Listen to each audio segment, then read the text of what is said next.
इस खबरनामे में अतीका मीर ने रेसिंग ट्रैक पर और तिलक राज शर्मा ने खेतों में कायम की कामयाबी की मिसाल।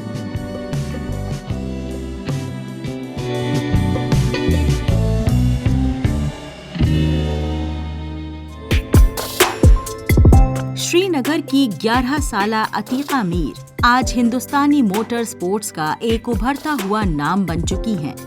कम उम्र में ही इन्होंने अपनी गैर मामूली सलाहियत और बेहतरीन मुजाहरे से सबको मुतासिर किया है।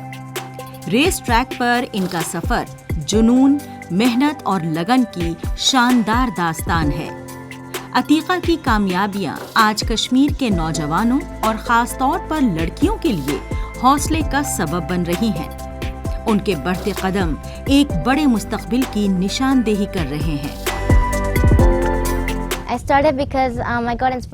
मैंने कार्टिंग की शुरुआत अपने वालिद से मुतासिर होकर की। वो फार्मूला एशिया के ड्राइवर रह चुके हैं और हिंदुस्तान के पहले नेशनल कार्टिंग चैंपियन भी थे।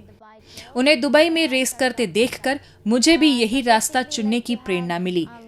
कार्टिंग में 4 टायर, स्टीयरिंग व्हील, 2 पेडल और एक इंजन होता है।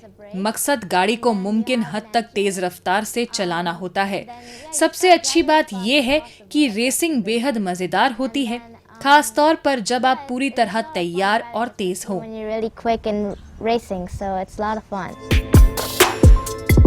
अतीका ने उस वक्त एक नई तारीख बना डाली जब उन्हें फार्मूला 1 अकादमी के बावकार डिस्कवर योर ड्राइव प्रोग्राम के लिए मुंतखब किया गया। वो इस मकाम तक पहुंचने वाली पहली हिंदुस्तानी और एशियाई खातून रेसर बनी हैं। ये कामयाबी न सिर्फ इनकी सलाहियत की तस्दीक है, बल्कि जम्मू कश्मीर के लिए भी फख्र का लम्हा है। इनकी इस कामयाबी ने हिंदुस्तानी मोटर स्पोर्ट्स को आलमी सतह पर एक नई पहचान अता की है।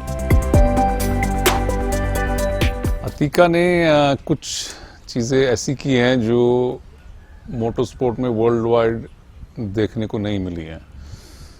मोटर स्पोर्ट एक ऐसा फील्ड है स्पोर्ट्स में जिसमें मेन एंड वुमेन कैटेगरीज अलग नहीं होती हैं, और शायद यही रीज़न है कि फीमेल्स ने मोटर स्पोर्ट में आज तक कुछ खास किया नहीं है पूरी वर्ल्ड में। वर्ल्ड की बात कर रहा हूँ मैं।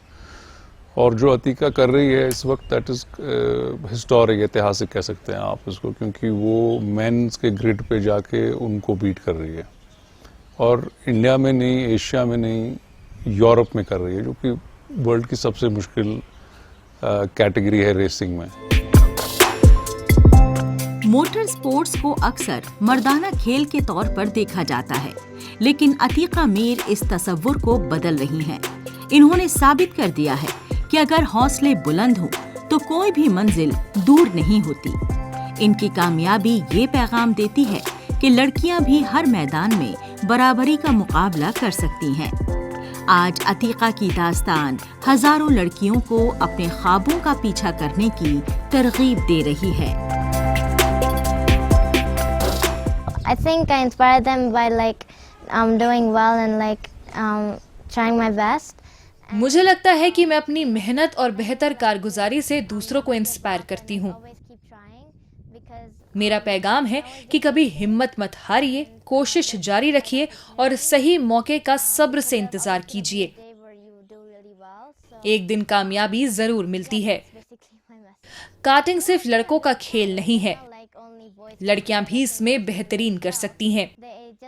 बस उन्हें खुद पर एतमाद और हौसला रखना होगा।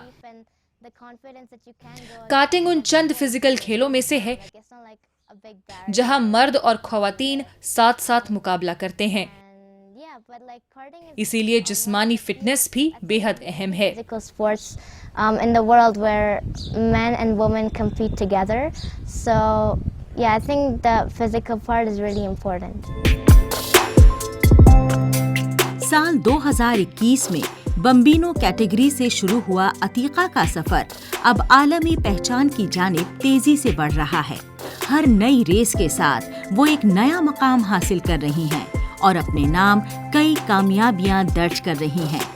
इनकी रफ्तार में ख्वाब हैं, हौसलों में यकीन है और निगाहें बड़ी मंजिलों पर टिकी हैं। अतीका मीर आज सिर्फ एक रेसर नहीं, बल्कि पूरी नई नस्ल के लिए उम्मीद, हिम्मत और कामयाबी की एक शानदार मिसाल बन चुकी हैं।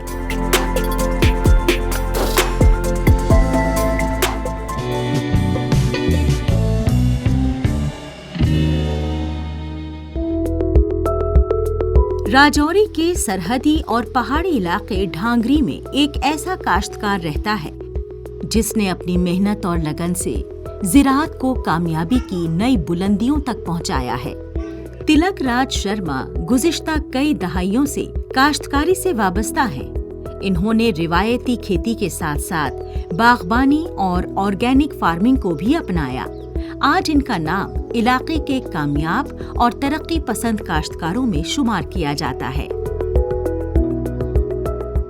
मैं अरसा 43 साल से एग्रीकल्चर में मुंसलिक हूँ। एग्रीकल्चर में काम कर रहा हूँ। सीरियल क्रॉप भी लगाता हूँ, कैश क्रॉप भी लगाता हूँ। ख़ास करके मुझे बहुत बड़ा शौक़ था ऑर्चर्ड का। ऑर्चर्ड भी मैंने लगाया हुआ है। उसके साथ साथ मैं मल्टी क्रॉप सिस्टम रखता हूँ। उसमें मेरे वेजिटेबल लगाई हुई है बीच में। तो मेरा वेजिटेबल जो है वो 21 साल से ऑर्गेनिक चल रहा है, जिसमें टोटल मैं ऑर्गेनिक मैन्योर्स वगैरह और बकरी की खाद जो होती है वो डालता हूँ, भैंसों की, गाय की खाद वो डालता हूँ। और उसमें मैं बिल्कुल टोटली मैं कोई भी केमिकल फर्टिलाइज़र और दूसरा फर्टिलाइज़र किसी किस्म का और दूसरा फर्टिलाइज़र मैं नहीं डालता हूँ। तिलक राज ने उस दौर में ऑर्गेनिक फार्मिंग की राह चुनी जब ज्यादातर काश्तकार कीमियाई खादों पर मुनहसिर थे। गुज़िश्ता 21 साल से वो बगैर किसी केमिकल फर्टिलाइजर के सब्जियां उगा रहे हैं। इनके खेतों में तैयार होने वाली पैदावार की मांग मुसलसल बढ़ रही है। सेहत के तई बढ़ती बेदारी ने इनकी मेहनत को नई पहचान दिलाई है।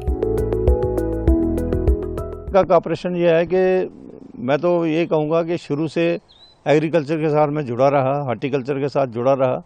ये दो डिपार्टमेंट है मेरे, खास करके जो दोनों डिपार्टमेंट ने मेरे से पूरे तरीके से उन्होंने मेरी मदद की है, मेरी हेल्प की है, मुझे एजुकेट किया है। आज मैं लगभग 16 मेरे पास अवार्ड है। मैंने तो नहीं उनको कहा महकमे वालों के मुझे अवार्ड दे दो, लेकिन मेरे काम को देखकर उन्होंने मुझे अवार्ड हर साल एक दो अवार्ड मिलते रहे। तो लगभग मुझे आज 43 साल हो गए हैं काम करते हुए। तो 21 साल हमें ऑर्गेनिक खेती करते हुए हो गया है। काश्तकारी के साथ साथ तिलक राज ने मॉडर्न फलों का बाग भी तैयार किया है, जो इनकी दूरंदेशी का सबूत है। इनकी इस कामयाबी में अब इनके बेटे प्रणव शर्मा भी बराबर के शरीक हैं। कुंबे की नई नस्ल इस विरसे को आगे बढ़ा रही है और दूसरे काश्तकारों को भी नई राह दिखा रही है। इनकी कहानी साबित करती है कि ज़िराअत को मुनाफे का मजबूत जरिया बनाया जा सकता है। फादर साहब की सक्सेस पे यही कहना चाहता हूँ कि भाई इस एज में भी वो काम कर रहे हैं। हाँ, मैं यही कहना चाहता हूँ कि उनको देख के बाकी लोगों को भी काम करना चाहिए और एक अच्छा इनकम ऑफ सोर्स बन जाता है। और जैसे कि हम ट्रेडिशनल क्रॉप लगाते हैं, जो हमारी गेहूँ और मेज़ और पैडी, तो इससे हमें बाहर निकल के हमें प्रोफेशनल क्रॉप्स की तरफ जाना चाहिए। मेज़ उसकी तरफ, वेजिटेबल की तरफ, एग्जॉस्टिव वेजिटेबल की तरफ, हॉर्टिकल्चर की तरफ, फ्लोरिकल्चर की तरफ। तो मैं यही कहना चाहता हूँ कि जो भी कुछ हूँ आज फादर साहब की वजह से हूँ, उन्हीं को देख के ही मैंने ये काम शुरू किया। तिलक राज शर्मा की मेहनत और कारगुजारियों को मुल्की सतह पर भी सराहा गया है। इन्हें नेशनल अवार्ड समेत कई अवार्ड से नवाजा जा चुका है। ज़िराअत से वो हर सीजन में लाखों रुपए की आमदनी हासिल कर रहे हैं और एक खुशहाल जिंदगी गुजार रहे हैं। इनकी दास्तान ये पैगाम देती है कि मेहनत, तजुर्बा और सही रहनुमाई के साथ ज़िराअत न सिर्फ रोजगार बल्कि कामयाबी और इज्जत का भी जरिया बन सकती है।